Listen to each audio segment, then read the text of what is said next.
자, 본강에 들어가기 앞서 제어 OT를 간단히 진행하겠습니다. 자, 앞에 자료를 보시게 되면 제어 목차가 나와 있습니다. 라플라스 변환부터 시퀀스 회로 이해까지 총 9개의 단원으로 구성되어 있습니다. 자, 근데 우리 교재 목차를 보시게 되면 라플라스 변환이 빠져 있죠? 이 라플라스 변환이라는 거는 회로와 제어 공통 단원이 되기 때문에 우리가 앞서 회로에서 라플라스 변환이 진행됐으므로 이번 강의에서는 라플라스 변환을 뺀 나머지에 대해서 강의를 진행하도록 하겠습니다. 자, 물론 교재에서도 라플라스 변환이 빠져 있습니다. 그래서 우리가 배우게 될 총 8개의 단원을 단원별 내용을 간단히 정리하게 되면 자, 우선 첫 번째 단원에서는 우리가 제어에서 사용되는 용어를 간단히 정리한다라고 보시면 되고요. 두 번째 단원에서는 우리가 회로망에 대해서 입력 전압과 출력 전압에 대한 전압비 이득을 구한다라고 보시면 됩니다. 자, 근데 우리가 입력 전압과 출력 전압은 상수로 표현된 것이 아니라 미분 방정식으로 표현이 되어 있습니다.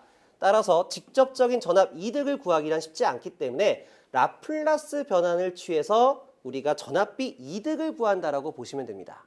그래서 이렇게 라플라스 변환을 시켜 전압비 이득을 구하는 게 전달함수다라고 보시면 될 것 같아요.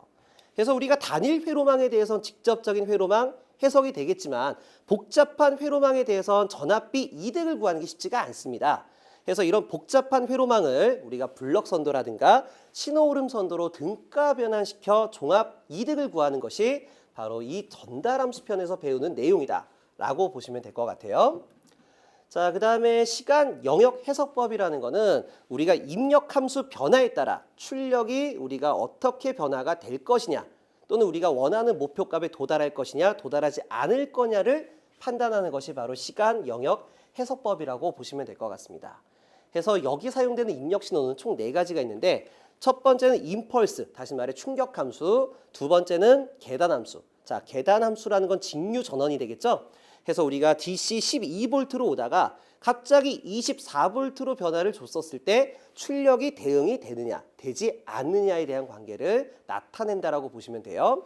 자, 이런 관계를 우리가 정상 편차다라고 불러주고 있습니다. 자, 그리고 세 번째로는 우리가 경사응답, 경사신호, 그 다음에 네 번째로는 포물선 신호를 줬었을 때에 대한 출력 대응도를 바라본다라고 보시면 됩니다. 자, 네 번째로는 주파수 영역 해석법이 되겠는데 자, 입력 신호에다 정형파 함수를 집어넣는 거예요.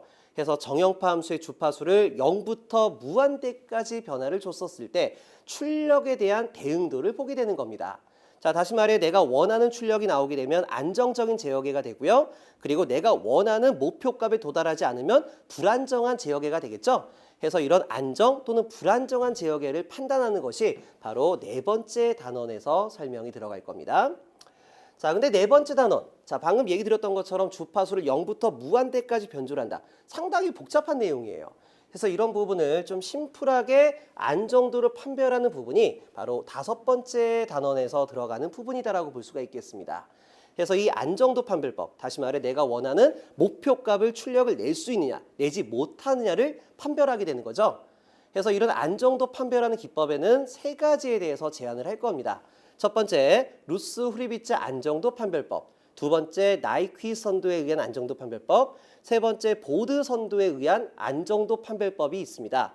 자, 근데 우리 시험을 보시게 되면 이 3가지 내용 중에 80%에 해당하는 부분이 바로 루스 후리비츠 안정도 판별법입니다. 그래서 이 부분을 중점적으로 설명을 드리도록 하고 보드 선도라든가 나이퀴 선도라는 거는 내용 자체가 상당히 복잡해요. 그리고 복잡하고 시간이 많이 걸리기 때문에 우리가 시험에 나오는 부분만 캐치해가지고 내용을 정리한다라고 보시면 됩니다. 뭐 깊이 있는 내용을 다루는 것이 아니라 시험에 나오는 포인트 부분만 찍어드린다라고 보시면 될 것 같아요. 자, 그 다음에 이제 근계적법이 나와 있는데요. 자, 근계적법이라는 거는 우리가 안정도를 판별하기 위한 방정식을 특성 방정식이라고 불러주고 있고 특성 방정식의 근을 특성근이라고 하고 있습니다. 그래서 우리가 복소 평면 좌표에서 특성근의 위치에 따라 안정도를 판별하게 될 건데 자, 이때 이득상수 K를 0부터 무한대까지 변화를 주게 되면 이때 특성근의 위치가 이동하게 될 것 같아요.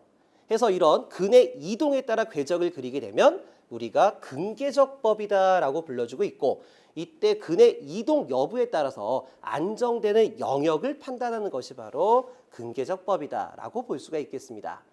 그래서 이런 근계적법 같은 경우에도요. K를 0부터 무한대까지 변화를 주면서 우리가 일일이 따질 수가 없어요. 그래서 우리가 시험에 나오는 부분만 정리해서 문제풀이 위주로 진행된다라고 보시면 될 것 같아요. 자, 그리고 상태방정식 부분은 상당히 어렵습니다. 고차 미분 방정식을 풀이하는 방법이거든요. 그래서 이 상태방정식 같은 경우에는 우리가 정상적으로 진행하는 것이 아니라 자, 우리가 회로나 제어 때 한번 드렸던 얘기가 있어요. 내용 자체가 간단하면 시험 문제가 어떻다? 상당히 복잡한 응용 문제가 나온다라고 했었고 내용 자체가 상당히 어려우면은 시험 문제는 반대로 기본적인 문제만 나온다라고 했습니다. 그래서 이 상태방정식 상당히 어려운 내용이긴 하지만은 자, 우리가 시험을 보시게 되면 한 회차당 한 문제에서 두 문제는 무조건 나오는 거예요. 예, 그러다 보니까 우리가 이 문제 나오는 거에 대해서만 정리를 잘 하게 되면은 이 두 문제 무조건 가져갈 수 있는 아주 기본 문제가 됩니다.